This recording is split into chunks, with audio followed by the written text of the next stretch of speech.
Hello, Cancer. Welcome to your timeless reading. So, a little bit of information before I start here. This reading contains 4 special cards at the end of the reading. So, those are generated using a specific keyword. So, I'll mention those keywords at the end. They're also in the description. But please choose one of those keywords and then click the timestamp and you'll be able to see what that is. So I won't interpret what those cards are. That's meant for you to sit and look at, meditate upon. That will.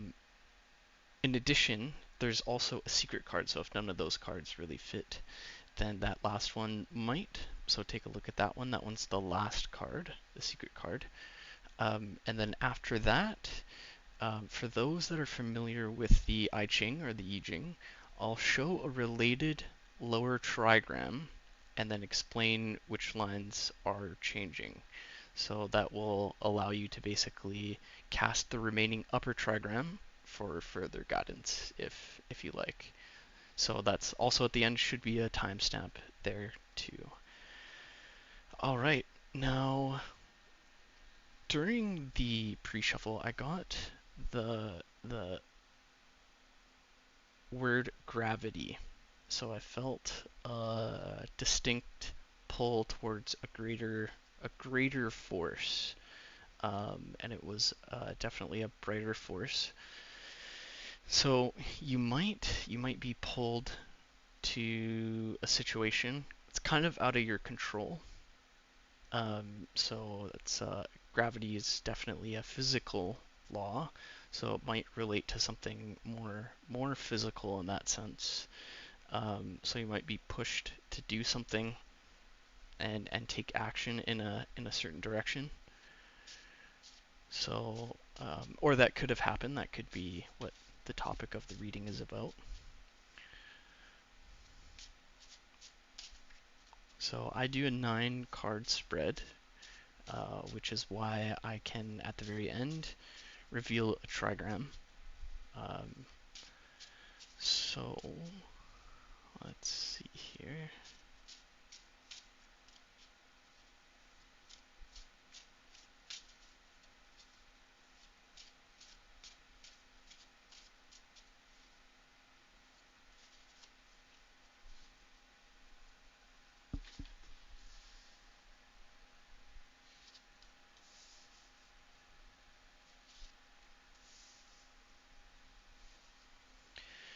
Okay, so the way that you see it is in reverse to me. So I read based on how I see things here. Um, and I'm really getting a sense of misfortune recently happened. Something is definitely sad, dreary, though at the power of something greater than yourself. So something out of your control for sure. Now this could be a group of people or some kind of organization. Um, so I have both the 5 of Cups and the 8 of Cups here surrounding the Hierophant. So this organization, um, so the Hierophant is typically more of a religious or spiritual in nature. So you might you might come to realize something very sad related to a belief. This is all, of course, internal. So you might be internally struggling with some form of belief or belief system that's really testing you to push beyond the limits of your sadness and kind of how that's limiting you. So there is an internal belief that you're kind of discovering that is limiting you. So, and this is kind of a little bit related as well to an over action. This might be egotistical in nature. So your mind and your own beliefs are at conflict. So all the cards here are upright, which again, if you're familiar with the I Ching, is all yang energy. So that's unbalanced.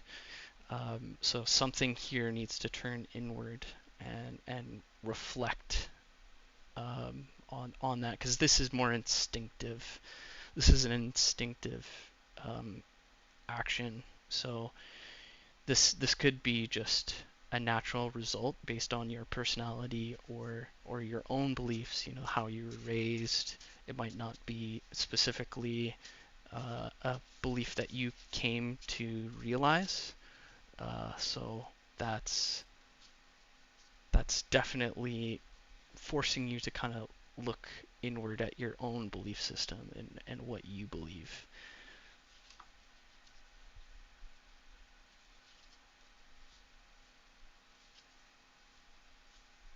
Okay. Now, this is definitely related to self-discovery and self-belief. We even have a monk here, which is just in line with the Hierophant. So that goes back to what I was saying about a certain type of belief system that you are reflecting on. So this is deep reflection, and again, it's raining here. This monk is sitting in meditation in the rain. Despite the rain, he is still sitting there in reflection. Whatever is happening is just happening. He's accepting it and he's sitting with it, and being objective about it, listening to his own inner sense here, um, because this is my Fool card, so it's actually in reverse. So this is naivety. This is making mistakes based on your own misjudgments, not really looking to where you're heading towards, and just fumbling as a result. And kind of it's a little bit embarrassing, but it might be your own sense of embarrassment that you're kind of coming up against. And then the other card here is Temperance. So a real matter of there's a consolidation that's currently happening that you're experiencing, and I urge you to continue with that consolidation. So continue to reflect, keep going, and really dig and dig and understand uh, the purpose of those belief systems and why those caused you pain, and what specifically is forcing you to feel that particular way. Um, it's it's a natural part of the inner process, the inner alchemy we go through when we come up against these limiting beliefs.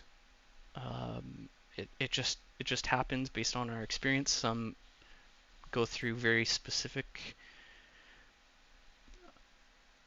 beliefs that are meant to be broken, and kind of release that limit, because our beliefs aren't supposed to necessarily limit us, perhaps to make a right decision, yes, but if they're destructive and they harm other people around us, and ourselves, then there's that kind of begs the question, and I think you're realizing that there's something destructive happening here, for something that's important to you, um, and you might be coming up to the realization that beliefs are much more powerful than suggested.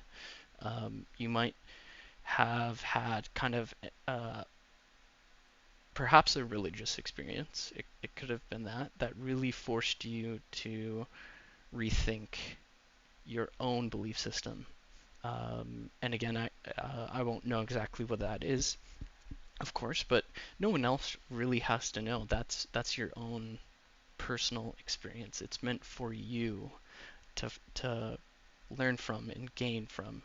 That's not meant for anyone else, because we can't relay that experience, right? That's the purpose of an experience and personal beliefs. is that it's an internal process, an internal structure. It's not meant to necessarily be displayed for the world. You can, of course, that's up to you, but you don't have to. Um, your beliefs are your own. I would just suggest making sure that they're, of course, non-destructive. So you're not hurting other people because of your own beliefs. You're not being overzealous, essentially. Um, Now this is a balanced line as well. So we have two yangs and a yin. So this indicates an outward action, an outward experience that forces you to reflect. And perhaps that's what you're doing. You might actually be practicing meditation, which is a great practice. I've gained a lot from meditation and also lost a lot, discarded a lot, and that was my personal journey. So that I would agree with that.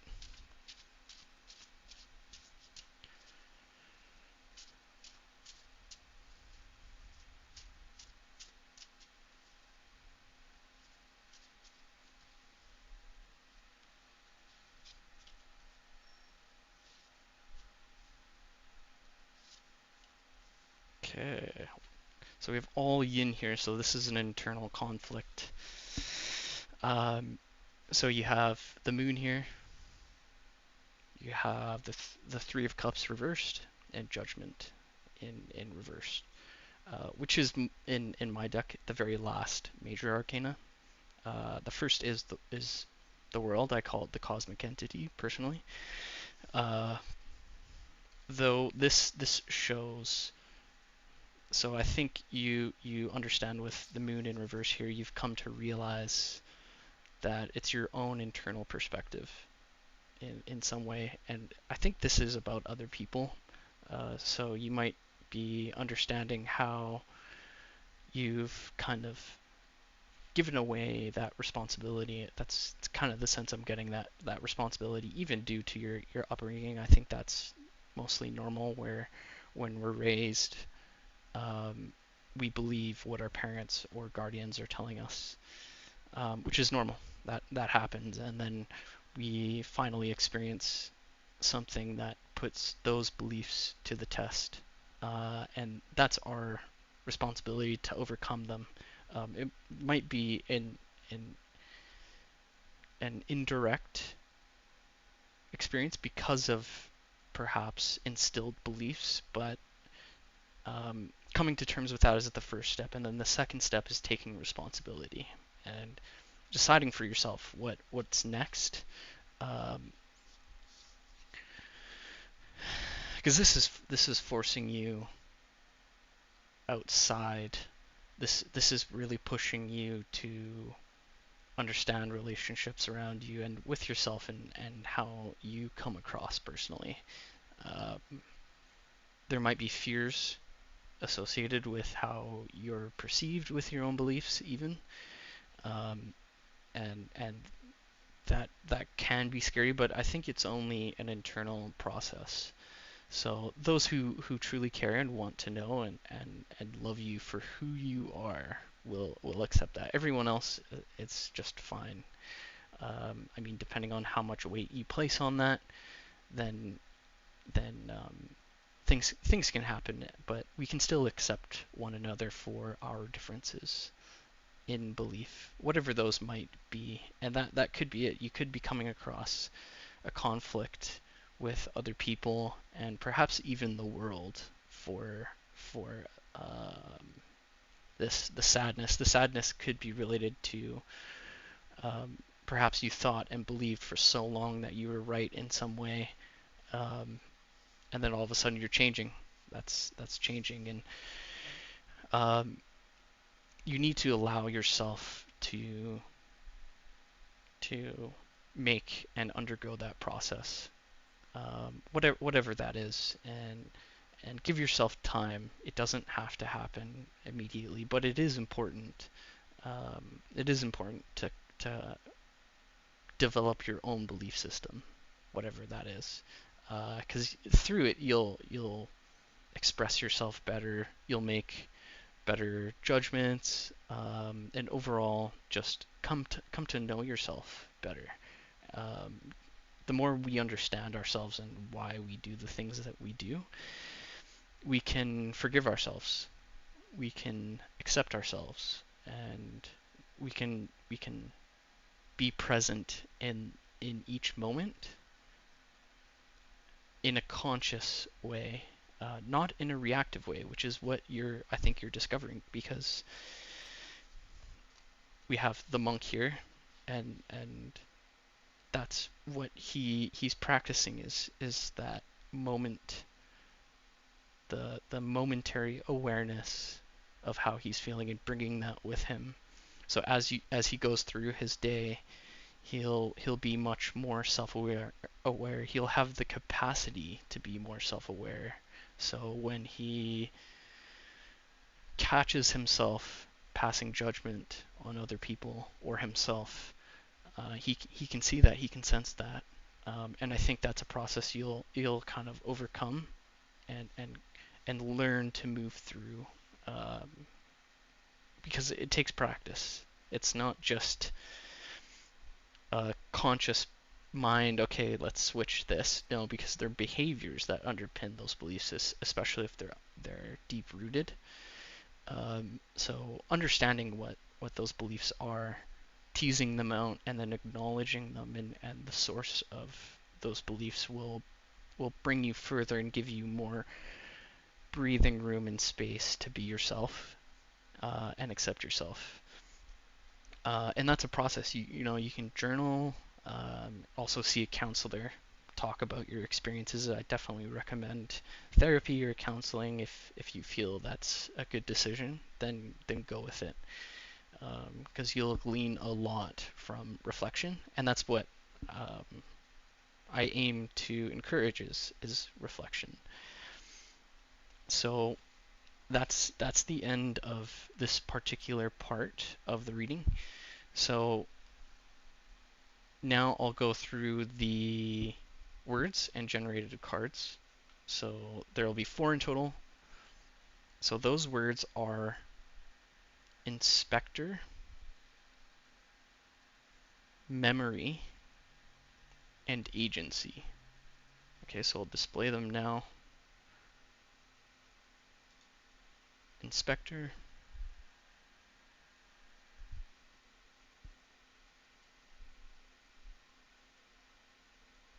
memory,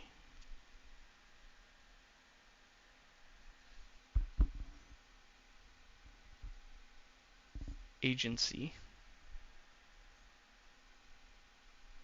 and then the secret 4th card is arrival.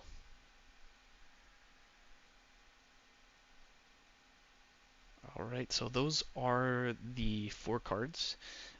Now for the specific trigram.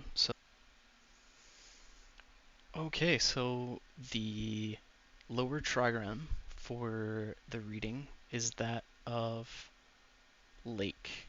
So here's what lake looks like. So the very bottom line is the first line, which is changing. Second line is a yang line, unchanging. And third line is yin, changing. So what I mean by changing is that they'll change to their opposite aspect there. So if you cast 3 more lines for the upper trigram, you'll create the hexagram, which you can further interpret yourself for your own results. So that's about it for this specific video.